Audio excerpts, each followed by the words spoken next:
আলো খুব একটা ঘরে জ্বলতো না। হলো কালকে এই পিছনে জানালাটা একটু খুলেছিল, জানালা খুব একটা খোলে না। আমি দেখলাম অল্প একটু ফাঁকা করেছে, আমি যখন আমার বারান্দায় তাকালাম তখন জানালাটা হলো বন্ধ করে দিল। এই বারান্দার উপর পর্দাটা আমার দরজায় নক করা হয়, মানে তীব্র শব্দে। তো সেই শব্দে আমি দ্রুত দরজাটা খুলি, সঙ্গে সঙ্গে দেখতে পাই যে সেনাবাহিনীর কিছু সদস্য মানে আমাদেরকে বলে হ্যান্ডস আপ। সঙ্গে সঙ্গে আমি হাতটা উত্তোলন করি। সম্প্রতি আইনশৃঙ্খলা বাহিনীর হাতে গ্রেফতার হয়েছেন শীর্ষ সন্ত্রাসী সুব্রত বাইন। ৯০ দশকের ঢাকার ত্রাস সুব্রত বাইন গ্রেফতারের খবরের পর চারিদিকে প্রশ্ন উঠেছে ঢাকার শীর্ষ সন্ত্রাসী কে এই সুব্রত বাইন। মূলত ৯০ ঢাকার অপরাধ জগতে এক ত্রাসের নাম ছিল সুব্রত বাইন ওরফে ফতেহ আলী। কথিত 7 স্টার বাহিনীর প্রধান ছিলেন তিনি, যদিও পুলিশের খাতায় তার পুরো নাম ত্রিমাতি সুব্রত বাইন। ঢাকার এই শীর্ষ সন্ত্রাসীর আদি নিবাস বরিশালের আগিলঝাড়া থানার জোবারপাড় গ্রামে।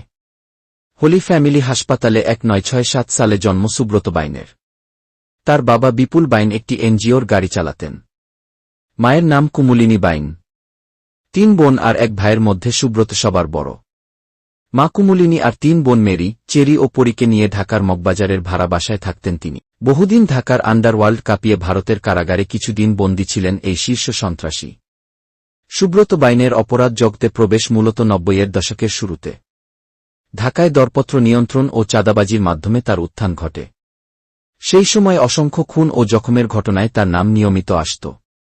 একাধিকবার কারাগারে গেলেও জামিনে মুক্ত হয়ে অপরাধে ফিরে আসেন বারবার। সুব্রত বাইন বরিশালে অক্সফোর্ড মিশন স্কুল নামে খ্রিস্টান মিশনারি স্কুলে পড়াশোনা করেন। সেখানে হোস্টেলে থেকে ৮ম শ্রেণী পর্যন্ত লেখাপড়া করলেও খুব বেশি ভালো ছিলেন না ছাত্র হিসেবে। এরপর ঢাকায় শেরেবাংলা উচ্চ বিদ্যালয়ের ৯ম শ্রেণীতে ভর্তি করা হলে সেখান থেকেই এসএসসি পরীক্ষা দেন তিনি। তার পড়ালেখার গল্পটা এতটুকুই। এরপর সিদ্ধেশ্বরী কলেজে ভর্তি হতে গিয়ে সেখানকার এক নেতার সঙ্গে পরিচয় হয়। এরপর কলেজে আর ভর্তি হওয়া হয়নি তার। এখান থেকেই শুরু শীর্ষ সন্ত্রাসী সুব্রত বাইন গড়ে ওঠার গল্প। কিশোর বয়সে খুব অল্প দিনেই রাজধানীর মগবাজার এলাকায় একটি সন্ত্রাসী চক্র গড়ে তোলেন সুব্রত। ১৯৯৩ সালের দিকে মধুবাজারে এক সবজি বিক্রেতা খুনের ঘটনায় পুলিশের তালিকায় তার নাম উঠে আসে। এর কিছুদিন পর মগবাজারের বিশাল সেন্টার নির্মাণের সময় চাঁদাবাজি নিয়ে গোলাগুলি হয়। সেই থেকে সুব্রত বাইনের নাম গণমাধ্যমে আসতে থাকে। সুব্রত বাইন পরে বিশাল সেন্টারের দোকান মালিক সমিতির নেতাও বনে যান।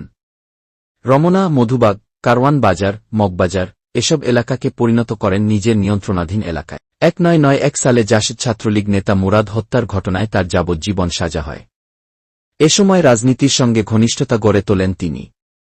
বিএনপির হয়ে কাজ করে তৎকালীন স্বরাষ্ট্রমন্ত্রীর ঘনিষ্ঠ হয়ে ওঠেন এবং তার জন্মদিনে দলটির শীর্ষ নেতাদের উপস্থিতি সুব্রতকে তারকা সন্ত্রাসীতে পরিণত করে।